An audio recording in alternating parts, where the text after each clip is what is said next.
Imagine being born into a world you are destined to rule. Your very first breath is not a gasp of vulnerability, but the inhalation of a future king. You are not a fragile creature scrambling for shelter or safety. You are born a weapon. Your cradle is a warm, shallow sea teeming with life, and you quickly learn it is not a nursery. It is a banquet laid out in your honor. Your lineage is one of power, your body a symphony of predatory perfection, and your destiny is to become the undisputed, absolute monarch of the largest kingdom on earth, the ocean. This was the life of Otodus Megalodon, an existence of such supreme, unchallenged power that its name has become a synonym for monster. But what if that absolute power was a prison?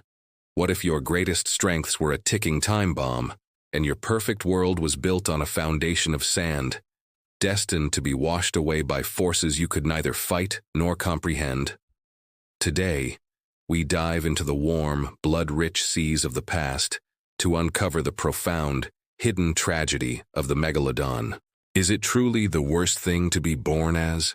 To be an ocean's tyrant, only to become a sunken, forgotten shadow? Chapter 1. The birth of a liquid dreadnought. To understand the tragedy of its fall, we must first appreciate the terrifying majesty of its peak. The Megalodon was not just a big shark, it was a paradigm of power. Hatching from an egg within its mother, a young Megalodon was likely born alive, already a formidable 2 meters long, the size of a fully grown human. It was born larger than most of the sharks it would share the ocean with. From its first moment, it was a predator. Its growth was relentless. It would swell to lengths of up to 18 meters or 60 feet, 3 times the size of the largest great white shark. It was a liquid dreadnought, weighing as much as a dozen elephants. But its size was just the canvas. Its teeth were the masterpiece. 7 inches long, thick as a brick and serrated like a steak knife. It had 276 of them, arranged in 5 rows in a jaw that could open wide enough to swallow 2 adult humans side by side. Its bite force was the strongest of any known animal, ever. While a human bites with around 150 psi and a great white with 4,000 psi, the Megalodon's bite is estimated to have been a bone-pulverizing 40,000 psi. It didn't just bite, it annihilated. It could crush the skull of a whale as easily as we bite into an apple. This was not a creature, it was a living geological event. Chapter 2. An unchallenged reign. For over 20 million years, through the Miocene and Pliocene epochs, the Megalodon reigned supreme. The oceans were warmer, sea levels were higher, and its kingdom was a global network of shallow coastal seas teeming with life. This was its kingdom of abundance. Its primary prey was not fish or seals. It was a specialist hunter of the most energy-rich food source in the ocean, whales. Fossilized whale bones from this era are frequently found scarred with the unmistakable marks of Megalodon teeth. Its hunting strategy was one of brutal efficiency. It wouldn't just chase, it would ambush from below, launching its 60-ton body upwards to ram its prey, then using its cataclysmic bite to rip off fins and flukes to immobilize the whale before delivering the final, crushing blow. In this world, it had no rivals. It was the apex of apex predators. It lived a life without fear, a life where every other living thing was either food or an irrelevance. It was a tyrant, in the truest sense of the word. Its will was the only law that mattered in the sunlit waters of its empire. Chapter 3. The slow-motion apocalypse. But empires are fragile, and the Megalodon's empire was built on 2 pillars, warm water and large, slow-moving prey. The universe, however, does not favor specialists. It favors adaptability, and the world began to change. This was not a sudden catastrophe, but a slow-motion apocalypse that crept in over millions of years. The planet began to cool, the ice ages commenced. As vast amounts of water were locked up in polar ice caps, sea levels dropped dramatically.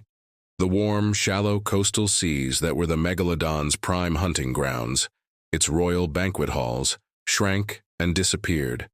The geography of its kingdom was being rewritten, its territory constricting.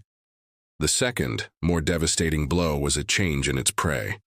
The whales, its lifeblood, adapted. As the oceans cooled, they evolved to thrive in the nutrient-rich, frigid waters of the newly forming polar regions. They began their great migrations, spending vast amounts of time in waters that were simply too cold for the warm water-dependent Megalodon to follow. Its food source was packing up and leaving town. The king was left to wander a shrinking, emptying kingdom, the groaning furnace of its massive metabolism demanding a fuel that was no longer there. It's a chilling thought, that even the most powerful being in history can be brought low, not by a rival, but by a slow, indifferent change in the world's rules. It is a feeling we can all relate to in some way, feeling like the world has changed and left you behind. If this story of a fallen giant is making you think about the nature of power and change, hitting that like button helps us explore more of these profound historical narratives. Chapter 4. The Rise of a New Cunning Order. As the Megalodon's world crumbled, new competitors rose to take its place. They were not larger or stronger, but they were smarter, faster, and more adaptable. First, there was the great white shark. Smaller, more agile, and able to tolerate cooler waters. The great white could hunt a wider variety of prey, like seals and sea lions, that were flourishing in the new oceanic landscape. It likely didn't compete with the adult Megalodon, but it almost certainly competed with its young. The nursery grounds where juvenile Megalodons had to grow were now prowled by these efficient, smaller predators. The Tyrant's children were being outmaneuvered. Then came the true usurper, the ancestors of the modern orca or killer whale. These were the new geniuses of the sea. They were warm-blooded, intelligent, and hunted in sophisticated, coordinated packs. They could follow the migrating whales into the cold polar waters where the Megalodon could not go. They could work together to take down large prey with strategic precision, not just brute force. The brute force of the old king was being replaced by the cooperative intelligence of the new mammalian lords of the sea. Chapter 5. The Long, Lonely Decline. Imagine being the last of your kind. You are still the largest, most powerful predator in the sea, but you are a relic. You are a king without a kingdom, a god without believers. Your massive body, once your greatest asset, is now your fatal flaw, a metabolic prison that demands an impossible amount of fuel. You swim through colder, emptier oceans, your senses searching for the scent of a whale that will never come. You are a ghost, haunted by the memory of a warmer, richer world. You see the smaller, faster sharks and the packs of intelligent whales thriving in this new world that you cannot conquer. They are the future. You are the past. The Megalodon's extinction was not a dramatic, fiery event. It was a long, drawn-out, lonely fade to black. It was the slow, quiet starvation of a king. It was the universe telling its most powerful creation that its time was over. Conclusion. The tragedy of the sunken shadow. So why is it worse to be born as a Megalodon? Because it is a story of ultimate cosmic irony. It is about being born with every possible advantage, size, strength, power, only to have those very advantages become your anchor in a changing world. It is the tragedy of a specialist in a generalist's world.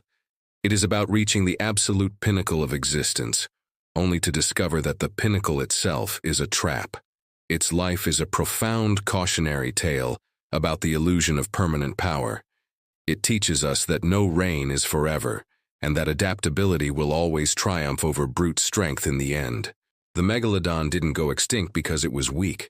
It went extinct because it was too strong, too specialized, too perfectly adapted to a world that no longer existed.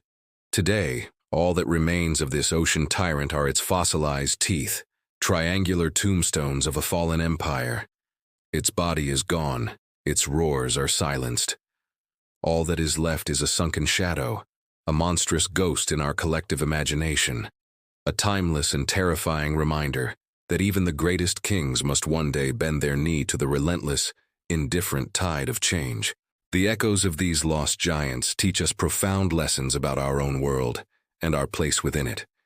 If you wish to continue unearthing these epic stories from the depths of history and science, make sure you subscribe and turn on all notifications.